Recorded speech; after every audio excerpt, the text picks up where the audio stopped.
friends, welcome to Target for IQ. This is Advocate Drishti and today we are going to discuss about a very important topic that is related to delegated legislation. Delegated legislation के बारे में आज हम इस particular video में discuss करने वाले हैं, जो कि अपने आप में बहुत रेलेवेंट और इम्पॉर्टेंट टॉपिक है कॉन्स्टिट्यूशनल लॉ में, एडमिनिस्ट्रेटिव लॉ में और ज्यूरिस्प्रूडेंस में। जैसा कि आप सब जानते हैं कि बिहार का एग्ज़ाम आने वाला है, बिहार PCSJ का, वहाँ पे ये इम्पॉर्टेंट रोल प्ले करता है। 40 मार्क्स का एडमिनिस्ट्रेटिव और कॉन्स्टिट्यूशनल लॉ आता है। अगर आपके कॉन्सेप्ट क्लियर होंगे तो आपके लिए बहुत यूज़फुल होने वाला है, तो प्लीज़ रिक्वेस्ट है कि वीडियो एंड तक देखिएगा। स्टार्ट करते हैं डेलीगेटेड लेजिस्लेशन से। डेलीगेटेड लेजिस्लेशन, जैसा कि आप देख सकते हैं, हमारा टॉपिक है। इसको हिंदी में बोला जाता है प्रत्यारोपित विधान, राइट। अब समझ लेते हैं कि इसका मीनिंग क्या है, इसका भावार्थ क्या है, इसका अर्थ क्या है। जनरल मीनिंग है law made by the executive by the power delegated to the legislature. Means कि एग्जीक्यूटिव, जैसा कि आप सब जानते हैं कि pillars of the economy, pillars of the democracy, democracy में 3 पिलर्स होते हैं, एग्जीक्यूटिव, लेजिस्लेटिव एंड जुडिशरी। वो हम लेटर डिस्कस करेंगे। तो आप ये जानिए कि एग्जीक्यूटिव अथॉरिटी जो होती है, उसको अगर किसी ने डेलीगेट किया है, कोई भी उसकी पावर्स जो हैं वो उसे ऊपर से मिली हैं, तो ये होता है डेलीगेटेड लेजिस्लेशन। जनरल मीनिंग इसका ये है कि अगर किसी अथॉरिटी ने डेलीगेट किया है अपनी पावर्स, अपनी फंक्शंस टू द एग्जीक्यूटिव, तो ये होता है डेलीगेटेड लेजिस्लेशन का मीनिंग सिंपल लैंग्वेज में। इसके अलावा सैलमेंट, आज की वीडियो में हम जो डिस्कस कर रहे हैं वो आप इस पर्टिकुलर टॉपिक में अगर मेंस के आंसर के लिए लिखेंगे तो बहुत यूज़फुल हो जाएगा। वैसे ये बहुत डिटेल टॉपिक है, बहुत सारी आपको डिटेल इन्फॉर्मेशन चाहिए, लेकिन बेसिक पॉइंट्स मैंने कवर करने की कोशिश की है। तो सैलमेंट के बारे में हम बात कर रहे थे। जनरल मीनिंग आपको समझ आया कि अगर एग्जीक्यूटिव को कोई भी डेलीगेट किया जाता है पावर्स या फंक्शंस, मतलब उसको कोई दिया जाता है, कोई वर्क डेलीगेट किया जाता है, ट्रांसफ़र किया जाता है by a supreme authority, right. वो लेजिस्लेचर भी हो सकती है। तो अगर ऐसा होता है तो इसे कहते हैं प्रत्यारोपित विधान, डेलीगेटेड लेजिस्लेशन। अब सैलमेंट, हमारे पास एक ज्यूरिस्ट थे, जैसे कि आप सब जानते हैं, फेमिलियर भी होंगे, ज्यूरिस्प्रूडेंस में इनका नाम आता है। तो सैलमेंट ने क्या कहा, सैलमेंट के अकॉर्डिंग इनकी डेफिनेशन क्या थी, legislature that comes from any authority other than the sovereign authority.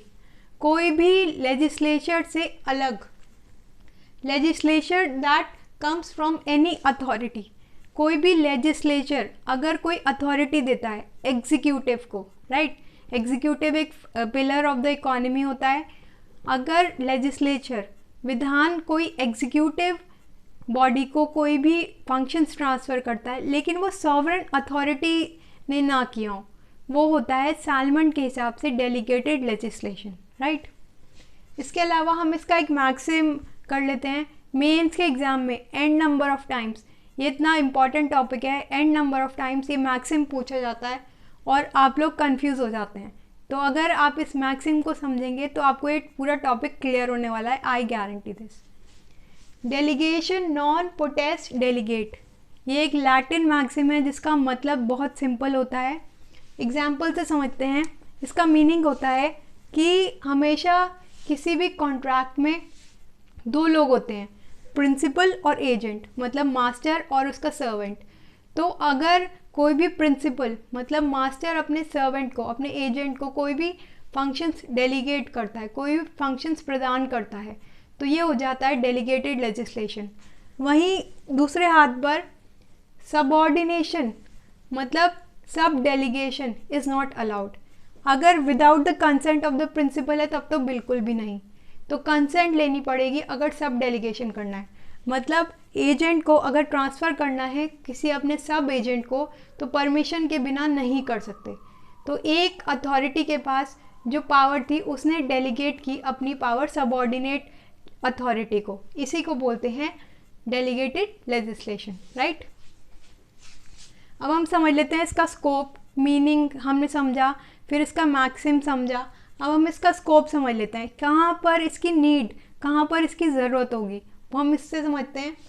जैसा मैंने आपको स्टार्टिंग में बताया था, पिलर्स ऑफ द इकोनॉमी, हमारे पास 3 पिलर्स ऑफ द इकॉनमी होते हैं, 3 पिलर्स ऑफ द डेमोक्रेसी होते हैं, लेजिस्लेटिव, एग्जीक्यूटिव और जुडिशरी। अब लेजिस्लेचर का क्या काम होता है, क्या रोल होता है? लेजिस्लेचर का बेसिक रोल होता है लॉज को बनाना, टू मेक द लॉज। उसके अलावा एग्जीक्यूटिव का होता है उसे इम्प्लीमेंट करना, उसे लागू करना।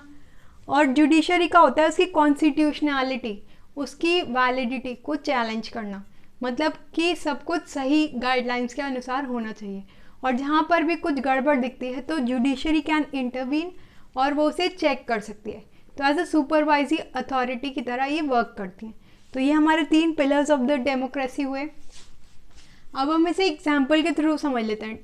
डेलीगेटेड लेजिस्लेशन को अगर आप कॉन्सेप्ट को एग्जाम्पल के थ्रू कोड करेंगे एग्जाम्स में तो आपको बहुत अच्छे नंबर मिलेंगे, आई गारंटी दिस।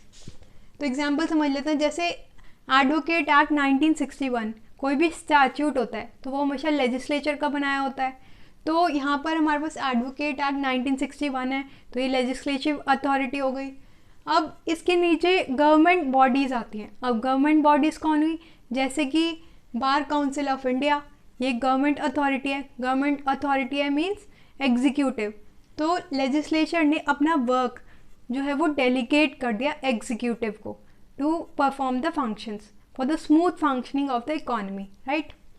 ये हमारे पास एक एग्जाम्पल हो गया। इसके अलावा हमारे पास दूसरा एग्जाम्पल हो सकता है water prevention and control of pollution act. ये हमारे पास एक लेजिस्लेशन है, ये एक स्टैट्यूट है।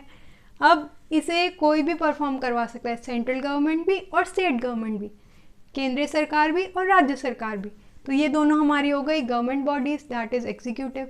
तो लेजिस्लेशन ने अपना वर्क डेलीगेट कर दिया एग्जीक्यूटिव को, राइट। इसके बाद हम रीजंस जान लेते हैं, इसकी क्या ग्रोथ का क्या रीजंस हैं, क्या मुख्य कारण है इसके ग्रोथ के लिए, राइट, क्यों ये ग्रो हो रहा है। तो एग्जाम्स में पूछा जाता है, कम से कम 10 मार्क्स में पूछा जाता है। तो देख लेते हैं, प्रेशर अपॉन द पार्लियामेंट। अब 3 पिलर्स ऑफ द इकॉनमी मैंने आपको बताए, तो पार्लियामेंट के पास इतना टाइम नहीं होता कई बार कि वो सारा वर्कलोड जो है वो मैनेज कर सके। तो कहीं ना कहीं उसे भी डेलीगेट करना पड़ता है अपना वर्कलोड, और वो एग्जीक्यूटिव को डेलीगेट कर देती है, मतलब ट्रांसफ़र कर देती है, अपना थोड़ा वर्क ट्रांसफ़र कर देती है। सेकेंड आता है टेक्निकलिटीज़। अब कई बार टेक्निकलिटीज़ हो जाती हैं, सारा वर्क जो है वो लेजिस्लेचर अलोन परफॉर्म नहीं कर सकता, तो कई बार एक्सपर्ट्स की ज़रूरत होती है। तो एक्सपर्ट्स की जब ज़रूरत होगी तो हमेशा पावर्स डेलीगेट करनी पड़ेंगी। इसके अलावा फ्लेक्सिबल, अगर हम अपना वर्क शेड्यूल जो है वो डेलीगेट करेंगे, थोड़ा वर्कलोड हमारा कम हो जाएगा, फ्लेक्सिबल हो जाएगा, डिसीजन मेकिंग में आसानी रहेगी, इम्प्लीमेंट करने में उसे आसानी रहेगी और कोई भी डिले भी नहीं होगा। उसके अलावा एक्सपेरिमेंट, अगर हम एक्सपेरिमेंट करेंगे तो हमारे पास बहुत सारे एक्सपीरियंस हो जाएंगे, और एक्सपीरियंस लीड्स टू डाइवर्सिटी, मतलब बहुत सारे एक्सपीरियंस मिलकर हम डेलीगेटेड लेजिस्लेशन को बहुत अच्छे से परफॉर्म कर पाएंगे। मतलब किसी भी वर्क को अगर हम डेलीगेट करते हैं तो एक्सपीरियंस के साथ मिलकर बहुत अच्छे से परफॉर्म हो पाएंगे। इसके बाद आता है इमरजेंसी। अब इमरजेंसी में कई बार अगर हमने वर्क डेलीगेट कर दिया है, दूसरे लोगों को एलोकेट कर दिया है, तो कई बार बहुत जल्दी डिसीजंस हो जाते हैं, जिससे हमारा वर्क जो है बहुत आसानी से और स्मूथ फंक्शनिंग हो जाती है। तो ये कुछ रीजंस हैं डेलीगेटेड लेजिस्लेशन के, जो एक इम्पॉर्टेंट टॉपिक है जूरिस्प्रूडेंस, एडमिनिस्ट्रेटिव लॉ और कॉन्स्टिट्यूशन में, इसकी ग्रोथ के। तो ज़रूर लिखिएगा, एग्ज़ाम्स में आपको बहुत हेल्प करने वाला है। अब जान लेते हैं लैंडमार्क केस। लैंडमार्क केसेस हैं, बहुत इंपॉर्टेंट है। क्वीन वर्सेस बुरा। अब क्वीन वर्सेस बुरा बहुत इंपॉर्टेंट केस है, 1877 का ये केस है।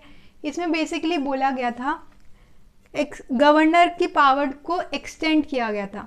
गवर्नर की power extending application to a new area, जितनी भी उनकी लिमिट्स हैं, जितनी भी उनकी लिमिट्स दे रखी हैं, अगर वो न्यू एरिया पर थोड़ा अपनी एक्सटेंड करते हैं पावर्स, तो ये वैलिड है, बिल्कुल वैलिड माना जाएगा।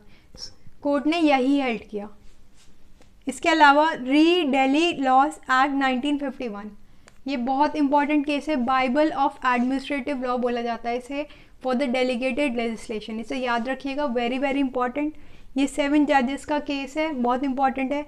इसमें बेसिकली बोला गया था कि एग्जीक्यूटिव को जो भी लेजिस्लेचर डेलीगेट करता है, उसके पास वो डेलीगेटेड पावर तो है, लेकिन उसमें वो कोई रिपील नहीं कर सकता, कोई भी वो चेंज नहीं कर सकता, उसे ऑल्टर नहीं कर सकता।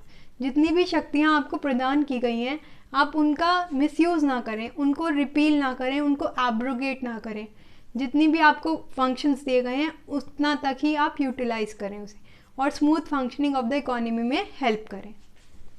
इसके अलावा नेक्स्ट है Kishan Prakash Sharma versus union of India 2001 important case, constitution validity of delegated legislation. इसमें कुछ गाइडलाइंस दी गई थी कि डेलीगेटेड लेजिस्लेशन की कॉन्स्टिट्यूशनल वैलिडिटी को अपहेल्ड किया गया था।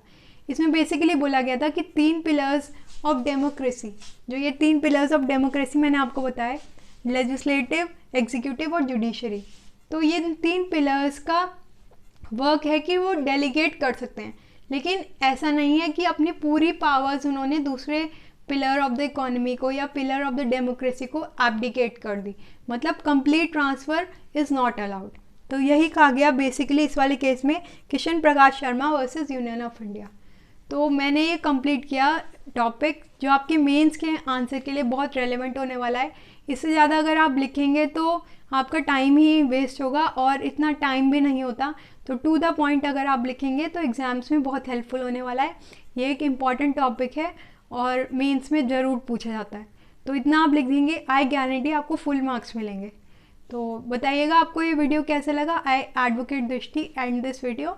एंड अगर आपको कोई भी कमेंट्स में कोई भी डाउट्स वगैरह पूछने हो, कोई भी आपके सुझाव हो, सजेशन हो, तो वो आप पूछ सकते हैं। Meet you in next video, but please like, subscribe and share my channel and share your doubts. Reply आपको कर दिया जाएगा। Thank you so much for watching this video. Take care, bye bye.